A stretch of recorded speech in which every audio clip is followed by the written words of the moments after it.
Avant de commencer, je voudrais demander à tous et à toutes d'observer une minute de silence à la mémoire de notre camarade Amadoune Kébé qui nous a quittés il y a 3 jours.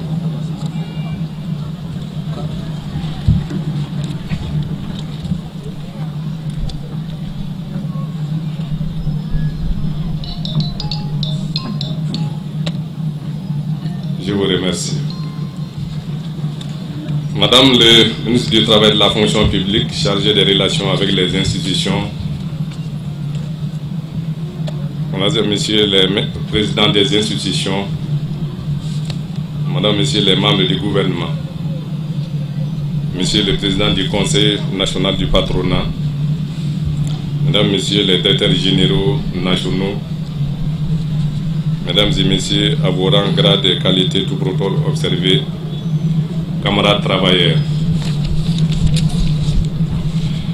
La fonction première et fondamentale des syndicats est la défense et la promotion des droits et libertés des travailleuses et travailleurs avec comme objectif final leur bien-être, celui de leur famille et par extension celui de tous les peuples. En effet, à travers les meilleures conditions de travail et d'existence, les travailleuses et travailleurs, couches dynamiques et productives, partie intégrante des populations, apporteront les bienfaits de leurs acquis à l'ensemble du pays. Leur combat se résume en fait au combat pour le progrès de la nation.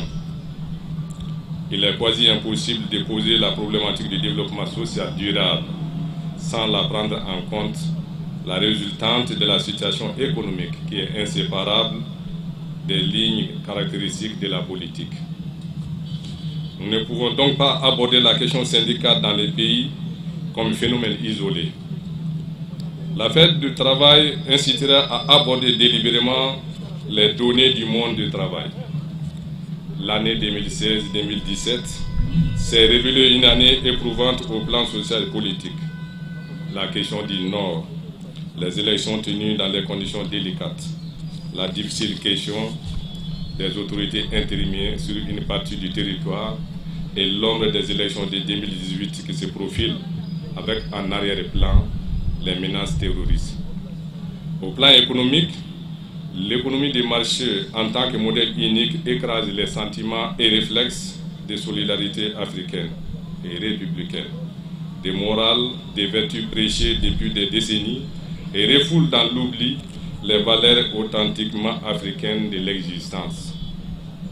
L'accaparement des terres rurales et urbaines, des unités de production jadis propriété du peuple, les spéculations sur les intrants agricoles au détriment des paysans, un commerce opérant dans une logique de fraude sont les ingrédients qui ont sécrété tant de dérives que le Mali du 1er mai 2017 apparaît comme un grand malade, alors même qu'il y existe de grandes potentialités dont la mise en valeur du profit du peuple appelle des mesures de gestion saine en amont.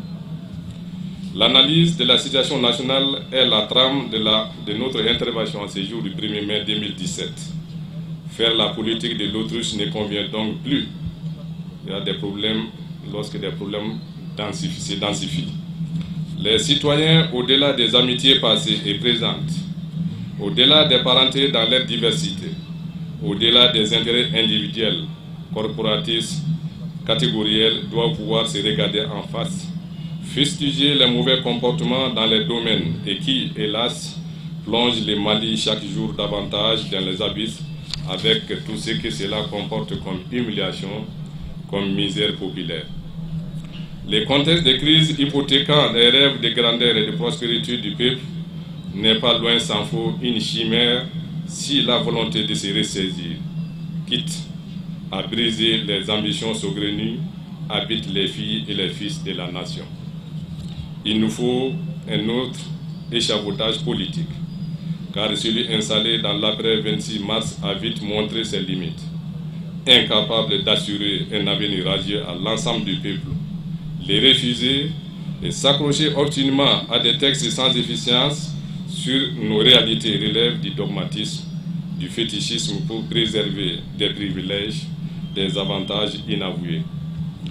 Il nous faut aller à des élections crédibles où véritablement le peuple sera édifié sur les programmes, sur les capacités intrinsèques des uns et des autres à gérer les pays dans le respect des engagements et promesses, dans la probité et la rigueur intellectuelle, dans les soucis de l'image de la patrie, de son honneur.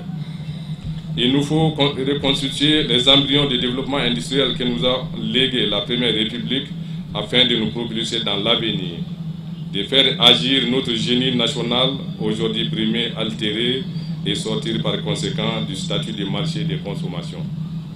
Ce faisant, nous devons chercher à promouvoir la justice sociale à travers des dispositions établissant l'égalité des chances entre les enfants d'une même république, par le renforcement d'une démocratie nationale en totale adéquation avec les réalités nationales, susceptibles de répondre et de satisfaire les besoins du pays et de ses populations. La justice sociale, dans une économie tendant vers des performances, stimule la capacité de l'État à promouvoir l'emploi, à s'occuper tout à la fois du droit au travail pour chacun et du droit du travail qui est dans un état déplorable au Mali, du fait des influences politiques et de la prédominance des intérêts étrangers. Il importe de mettre fin à la perpétuation du service des fonctionnaires, conformément à la réglementation ayant fait valoir les droits à la retraite dans les cabinets ministériels, dans la diplomatie, ainsi que des non-fonctionnaires non habilités à occuper des postes de fonction publique. Cela bénéficiera à l'effort de tous pour améliorer la dynamique de création d'emplois, mais aussi de gestion du trésor national. Ce sera la fin d'un pan de l'injustice sociale par l'impossibilité de cumuler une pension et un salaire. La justice sociale voulue et appliquée au plan politique est un puissant facteur de changement qui induisent aussi des changements importants dans le syndicalisme. Dans le syndicalisme d'aujourd'hui, les travailleuses et les travailleurs ont le sentiment d'être de plus en plus des instruments, des êtres dépendants dont les aspirations exprimées ou non sont foulées aux pieds par les gouvernements, les chefs de service, les autorités régionales et locales et particulièrement par les entreprises étrangères. Les droits syndicaux, la liberté syndicale se trouve dans un tel état qu'il demande plutôt l'existence de l'état des droits. Notre pays, en dehors des slogans, est dramatiquement en retard en matière de respect des libertés syndicales, des négociations collectives, des tripartismes et maintenant des dialogues sociaux, réduisant ainsi les degrés et la qualité du partenariat des organisations syndicales dans le développement national. Quoi de plus normal que les frustrations des travailleuses et travailleurs se déchaînent à travers des grèves dites illimitées pour montrer à l'État, aux entreprises qui existent des droits et libertés dont l'inobservation ou la violation conduit les pays au despotisme, à cette sorte d'esclavage dans le travail sur fond d'entraves graves aux libertés syndicales. Quand le syndicat national de la santé se met en grève, malgré la volonté, le souci de sauver des vies, c'est que la démesure dans la sous-humanisation du personnel soignant est devenue insupportable.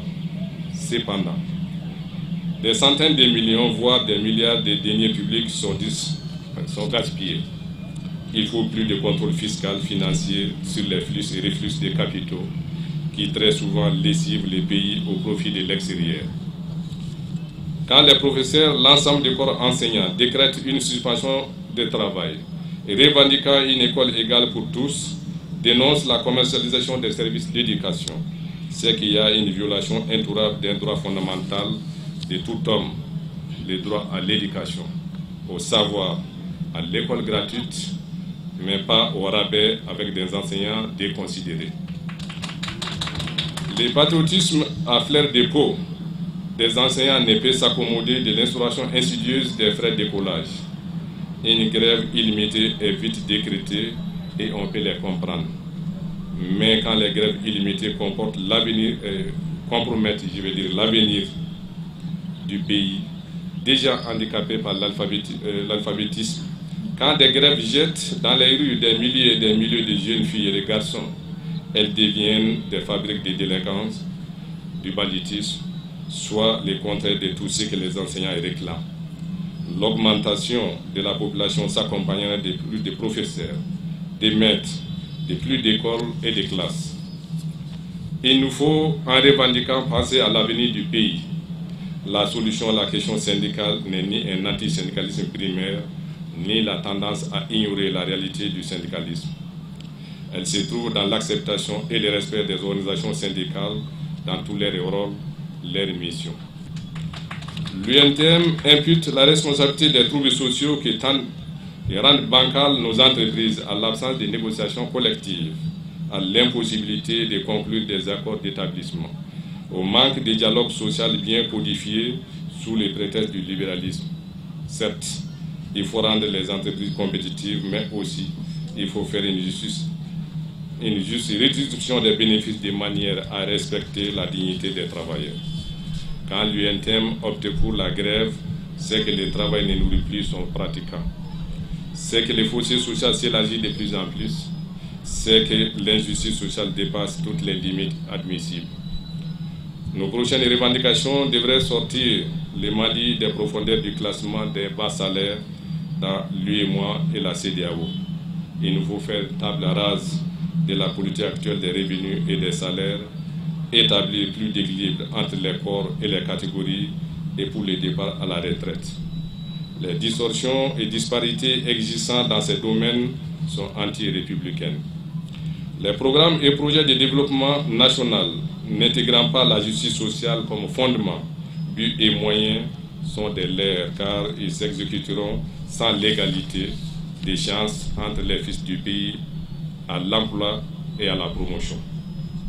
Dans les mêmes registres, les travailleurs compressés des entreprises d'État et les partants volontaires victimes d'ajustements structurels sont toujours dans l'attente de leur dû, malgré les multiples promesses et engagements pris par l'État. Il faut de la justice sociale dans tous les recrutements et toutes les promotions professionnelles au Mali et à tous les niveaux. Forces de défense, de l'ordre et de la sécurité, fonction publique de l'État, fonction publique des collectivités, les offices et régies, etc. L'exubérance et la promotion de la médiocrité se manifestent dans tous les domaines des services administratifs, dans les mines, sur les chantiers de la croissance, tout simplement parce que les plus méritants, les plus compétents sont fourrés dans les raies de l'échec au profit des chérubins sans les profils adéquats. Les prochaines élections de 2018, malgré les textes comportant des déséquilibres, nous imposerons de prendre des initiatives et des responsabilités inédites dans notre pays.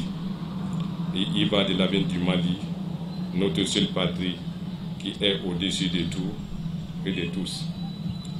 Vive le Mali, vive le monde du travail, vive l'UNTM, vive le syndicalisme. Je vous remercie. Monsieur le secrétaire général de l'Union nationale des travailleurs du Mali, Madame et Monsieur le ministre, Monsieur le président du Conseil national du patronat du Mali, Monsieur le président de l'APBF, cher tonton syndicaliste au vrai sens du mot job, cher aîné et ancien secrétaire général de l'UNTM, Chaka Diakité, je peux me permettre de dire, chers collègues et camarades de l'UNTM,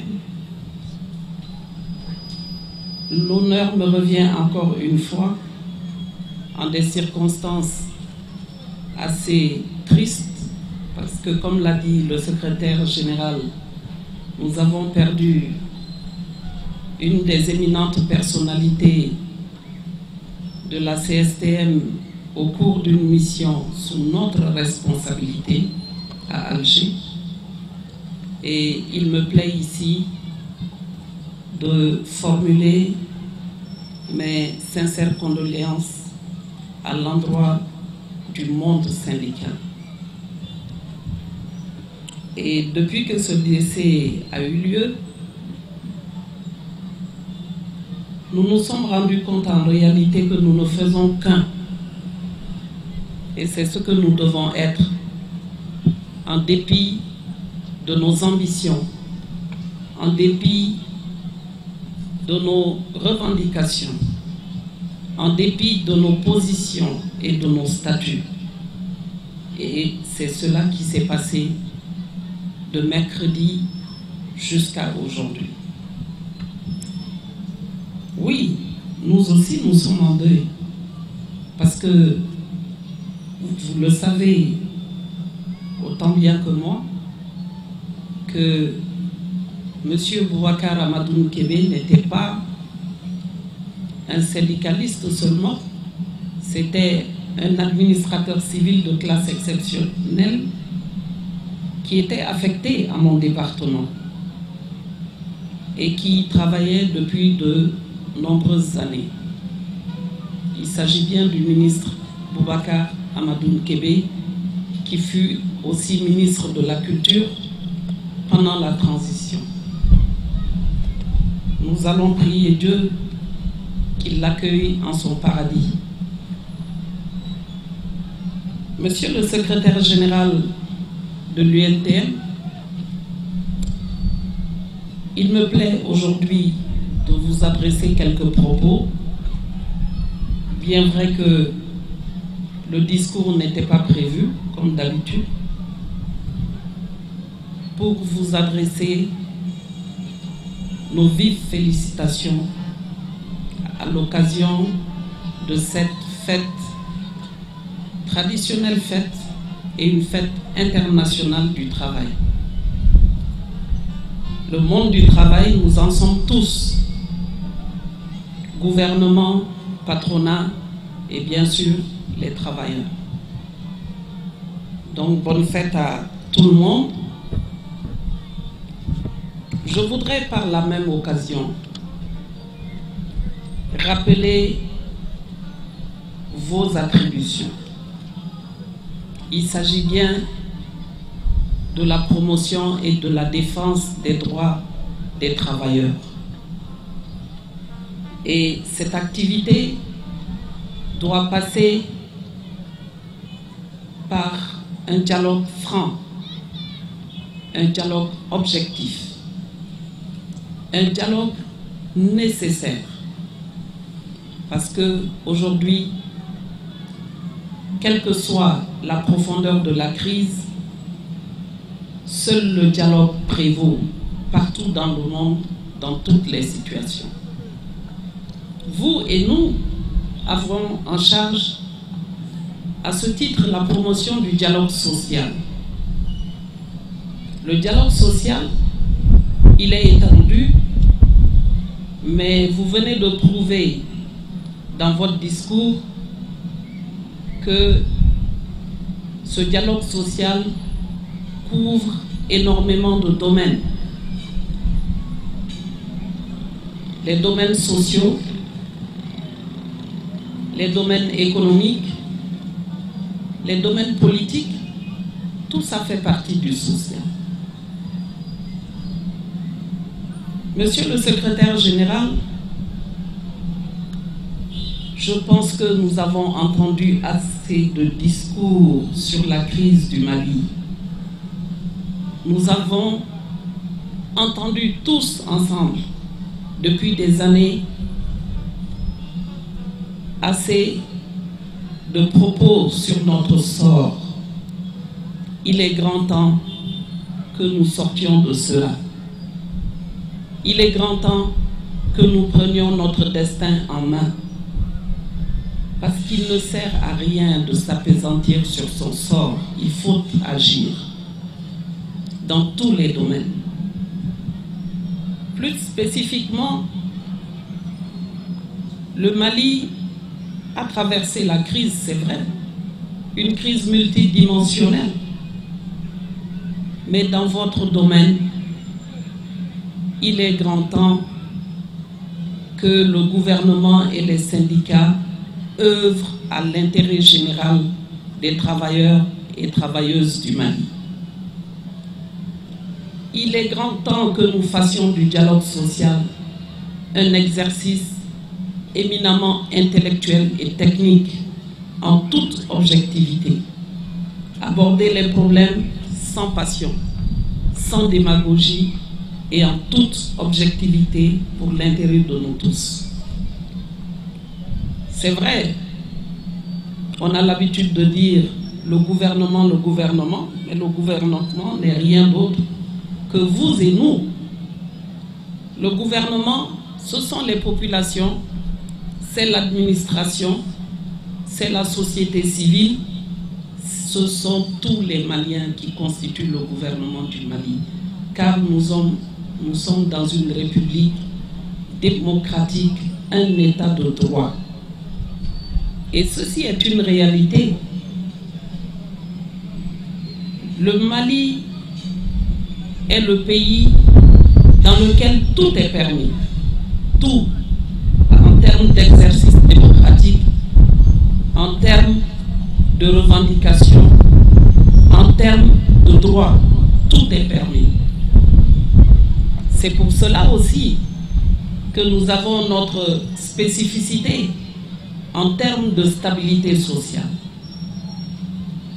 Mais je voudrais rappeler la particularité de l'instant présent.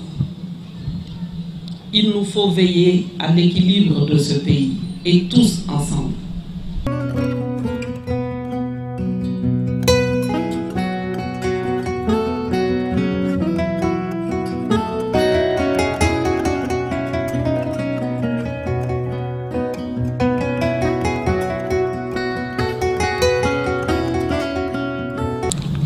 Avant de commencer, je voudrais demander à tous et à toutes d'observer une minute de silence à la mémoire de notre camarade Amadoune Kébé qui nous a quittés il y a 3 jours.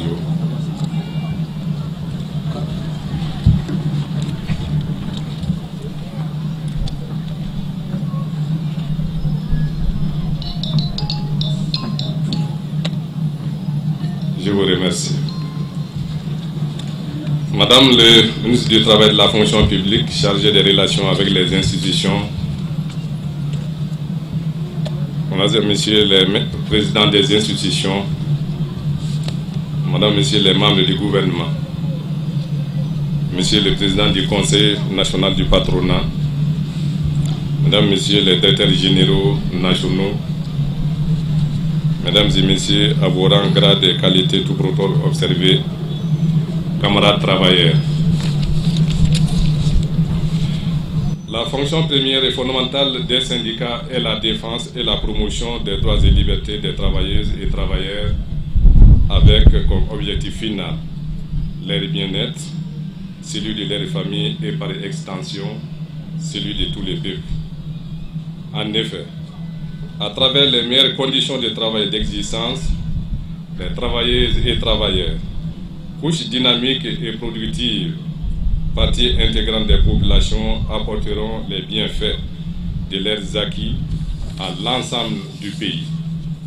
Leur combat se résume en fait au combat pour le progrès de la nation. Il est quasi impossible de poser la problématique du développement social durable sans la prendre en compte, la résultante de la situation économique qui est inséparable des lignes caractéristiques de la politique. Nous ne pouvons donc pas aborder la question syndicale dans les pays comme phénomène isolé. La fête du travail incitera à aborder délibérément les données du monde du travail. L'année 2016-2017 s'est révélée une année éprouvante au plan social et politique. La question du Nord, les élections tenues dans des conditions délicates, la difficile question des autorités intérimaires sur une partie du territoire et l'ombre des élections de 2018 qui se profilent avec en arrière-plan les menaces terroristes. Au plan économique, l'économie des marchés en tant que modèle unique écrase les sentiments et réflexes de solidarité africaine et républicaine, des morales, des vertus prêchées depuis des décennies et refoule dans l'oubli les valeurs authentiquement africaines de l'existence. L'accaparement des terres rurales et urbaines, des unités de production jadis propriété du peuple, les spéculations sur les intrants agricoles au détriment des paysans, un commerce opérant dans une logique de fraude sont les ingrédients qui ont sécrété tant de dérives que le Mali du 1er mai 2017 apparaît comme un grand malade, alors même qu'il y existe de grandes potentialités dont la mise en valeur du profit du peuple appelle des mesures de gestion saine en amont. L'analyse de la situation nationale est la trame de notre intervention en ce jour du 1er mai 2017. Faire la politique de l'autruche ne convient donc plus. Il y a des problèmes lorsque des problèmes se densifient. Les citoyens, au-delà des amitiés passées et présentes, au-delà des parentés dans leur diversité, au-delà des intérêts individuels, corporatistes, catégoriels, doivent pouvoir se regarder en face, fustiger les mauvais comportements dans les domaines et qui, hélas, plongent le Mali chaque jour davantage dans les abysses avec tout ce que cela comporte comme humiliation, comme misère populaire. Le contexte de crise hypothéquant les rêves de grandeur et de prospérité du peuple n'est pas loin s'en faut une chimère si la volonté de se ressaisir, quitte à briser les ambitions saugrenues, habite les filles et les fils de la nation.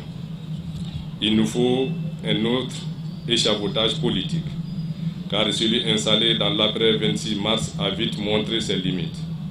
Incapable d'assurer un avenir radieux à l'ensemble du peuple, les refuser et s'accrocher obstinément à des textes sans efficience sur nos réalités relève du dogmatisme, du fétichisme pour préserver des privilèges, des avantages inavoués. Il nous faut aller à des élections crédibles où véritablement le peuple sera édifié sur les programmes, sur les capacités intrinsèques des uns et des autres à gérer les pays dans le respect des engagements et promesses, dans la probité et la rigueur intellectuelle, dans les soucis de l'image de la patrie, de son honneur. Il nous faut reconstituer les embryons de développement industriel que nous a légué la Première République afin de nous propulser dans l'avenir, de faire agir notre génie national, aujourd'hui brimé, altéré, et sortir par conséquent du statut de marché de consommation. Ce faisant, nous devons chercher à promouvoir la justice sociale à travers des dispositions établissant l'égalité des chances entre les enfants d'une même république, par le renforcement d'une démocratie nationale en totale adéquation avec les réalités nationales, susceptibles de répondre et de satisfaire les besoins du pays et de ses populations. La justice sociale, dans une économie tendant vers des performances, stimule la capacité de l'État à promouvoir l'emploi, à s'occuper tout à la fois du droit au travail pour chacun et du droit du travail qui est dans un état déplorable au Mali, du fait des influences politiques et de la prédominance des intérêts étrangers. Il importe de mettre fin à la perpétuation du service des fonctionnaires, conformément à la réglementation ayant fait valoir les droits à la retraite dans les cabinets ministériels, dans la diplomatie, ainsi que des non-fonctionnaires non habilités à occuper des postes de fonction publique. Cela bénéficiera à l'effort de tous pour améliorer la dynamique de création d'emplois, mais aussi de gestion du trésor national. Ce sera la fin d'un pan de l'injustice sociale par l'impossibilité de cumuler une pension et un salaire.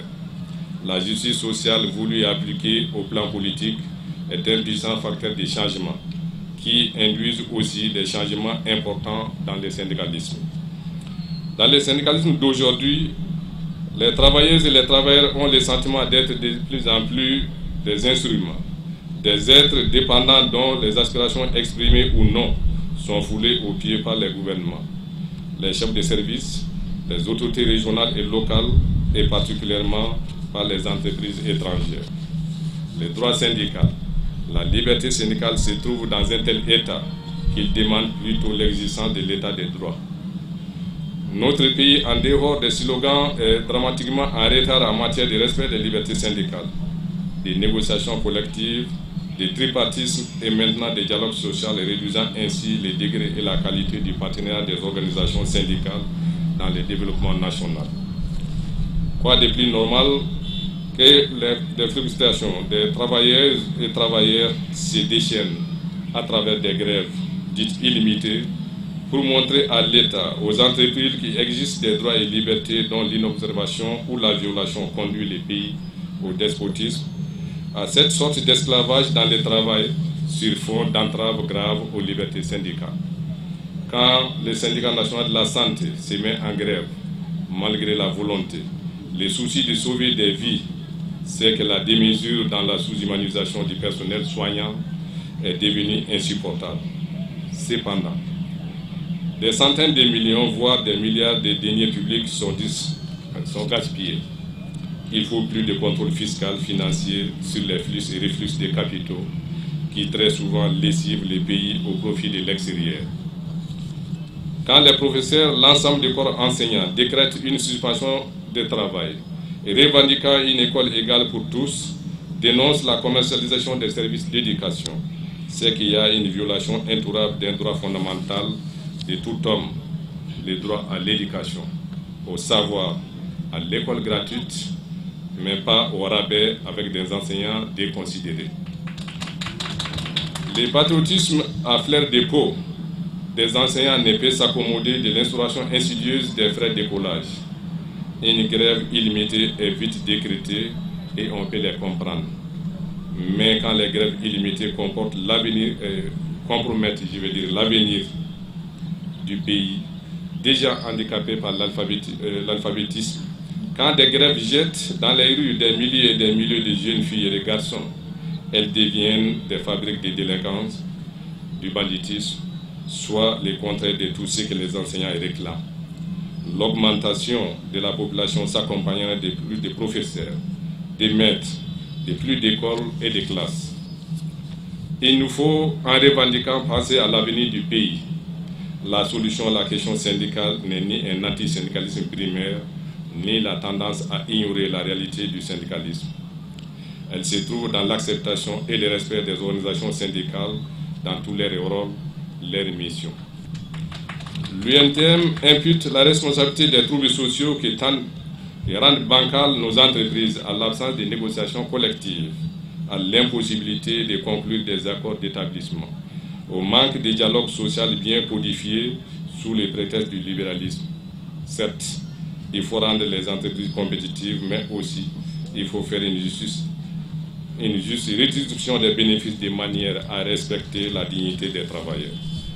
Quand l'UNTM opte pour la grève, c'est que le travail ne nourrit plus son pratiquant. C'est que le fossé social s'élargit de plus en plus. C'est que l'injustice sociale dépasse toutes les limites admissibles. Nos prochaines revendications devraient sortir le Mali des profondeurs du classement des bas salaires dans l'UEMOA et la CEDEAO. Il nous faut faire table rase de la politique actuelle des revenus et des salaires, établir plus d'équilibre entre les corps et les catégories et pour les départs à la retraite. Les distorsions et disparités existantes dans ces domaines sont anti-républicaines. Les programmes et projets de développement national n'intégrant pas la justice sociale comme fondement, but et moyen sont des leurres car ils s'exécuteront sans l'égalité des chances entre les fils du pays à l'emploi et à la promotion. Dans le même registre, les travailleurs compressés des entreprises d'État et les partants volontaires victimes d'ajustements structurels sont toujours dans l'attente de leur dû, malgré les multiples promesses et engagements pris par l'État. Il faut de la justice sociale dans tous les recrutements et toutes les promotions professionnelles au Mali et à tous les niveaux. Forces de défense, de l'ordre et de la sécurité, fonction publique de l'État, fonction publique des collectivités, les offices et régies, etc. L'exubérance et la promotion de la médiocrité se manifestent dans tous les domaines des services administratifs, dans les mines, sur les chantiers de la croissance, tout simplement parce que les plus méritants, les plus compétents sont fourrés dans les raies de l'échec au profit des chérubins sans les profils adéquats. Les prochaines élections de 2018, malgré les textes comportant des déséquilibres, nous imposeront de prendre des initiatives et des responsabilités inédites dans notre pays. Et il va de l'avenir du Mali, notre seule patrie qui est au-dessus de tout, et de tous. Vive le Mali, vive le monde du travail, vive l'UNTM, vive le syndicalisme. Je vous remercie. Monsieur le secrétaire général de l'Union nationale des travailleurs du Mali, Madame et Monsieur le ministre, Monsieur le président du Conseil national du patronat du Mali, Monsieur le président de l'APBF, cher tonton syndicaliste au vrai sens du mot job, cher aîné et ancien secrétaire général de l'UNTM, Chaka Diakité, je peux me permettre de dire, chers collègues et camarades de l'UNTM, l'honneur me revient encore une fois, en des circonstances assez tristes, parce que comme l'a dit le secrétaire général, nous avons perdu une des éminentes personnalités de la CSTM au cours d'une mission sous notre responsabilité à Alger. Et il me plaît ici de formuler mes sincères condoléances à l'endroit du monde syndical. Et depuis que ce décès a eu lieu, nous nous sommes rendus compte en réalité que nous ne faisons qu'un. Et c'est ce que nous devons être, en dépit de nos ambitions, en dépit de nos revendications, en dépit de nos positions et de nos statuts. Et c'est cela qui s'est passé de mercredi jusqu'à aujourd'hui. Oui, nous aussi nous sommes en deuil, parce que vous le savez autant bien que moi, que M. Boubacar Amadou Kébé n'était pas un syndicaliste seulement, c'était un administrateur civil de classe exceptionnelle qui était affecté à mon département et qui travaillait depuis de nombreuses années. Il s'agit bien du ministre Boubacar Amadou Kébé, qui fut aussi ministre de la Culture pendant la transition. Nous allons prier Dieu qu'il l'accueille en son paradis. Monsieur le secrétaire général de l'UNTM, il me plaît aujourd'hui de vous adresser quelques propos.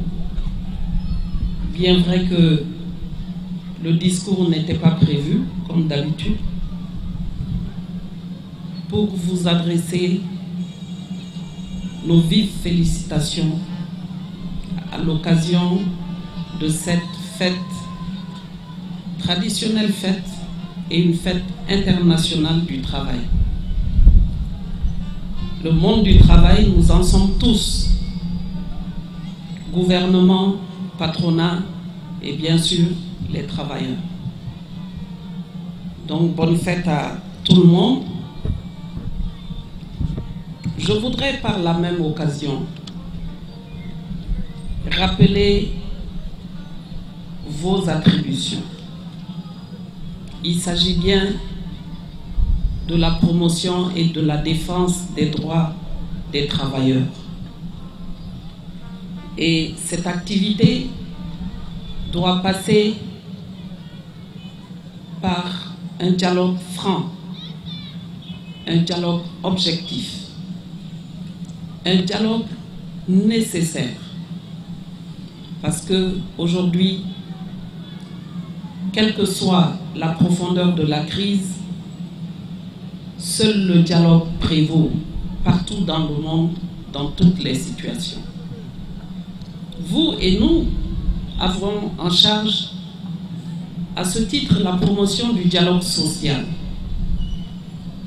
Le dialogue social, il est étendu, mais vous venez de prouver dans votre discours que ce dialogue social couvre énormément de domaines. Les domaines sociaux, les domaines économiques, les domaines politiques, tout ça fait partie du social. Monsieur le secrétaire général, je pense que nous avons entendu assez de discours sur la crise du Mali. Nous avons entendu tous ensemble, depuis des années, assez de propos sur notre sort. Il est grand temps que nous sortions de cela. Il est grand temps que nous prenions notre destin en main.